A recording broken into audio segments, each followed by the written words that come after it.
তো গাইস, যেমন কি জানো তোমরা, আমাদের এখন বাগদা বিচ রাইড চলছে। তো আমরা ফাইনালি এসে পৌঁছেছি এখন খড়গপুর। এই খড়গপুরে আমরা ব্রেকফাস্ট করে আবার রওনা দেবো। তো সেই জন্য সব লাইনে হচ্ছে। তো চলো, যেতে যেতে রাস্তায় কথা হচ্ছে।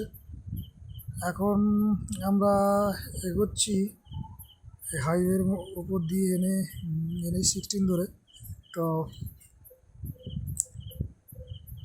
তো দেখো রাস্তার নজারা কীরকম লাগছে। আর সামনে পুরো লাইন আপ রয়েছে বাইকের আমাদের, আর সবাই ফুল মোশনে রয়েছে এখন। আর গাড়ি কিন্তু 70-80 আপ রয়েছে, 70-80 আপ, 80 আপ।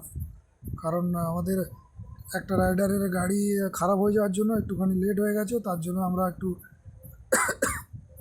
সরি আমরা একটুখানি স্পিড আপ করে যাতে সময়টাকে কভার করা যায় সেই চেষ্টা করছি। তো আর সামনে আমাদের রয়েছে মার্শাল সৌগতদা, লিড করছে। তো চলো যাওয়া যাক। আর এই যে বাইকে পেছনে যে আমাদের ইন্ডিয়ান ফ্ল্যাগ, সত্যি কথা বলতে বাইকের পিছনে ইন্ডিয়ান ফ্ল্যাগ উড়িয়ে যাওয়ার মানে শোভাটাই আলাদা, একটা দেখতে এত সুন্দর লাগে।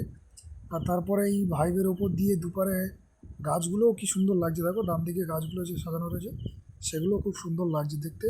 আর তার মধ্যে দিয়ে বাইক চলছে আর পিছনে উঠছে ইন্ডিয়ান ফ্ল্যাগ, আমাদের ভারতের জাতীয় পতাকা, খুব সুন্দর লাগছে। তো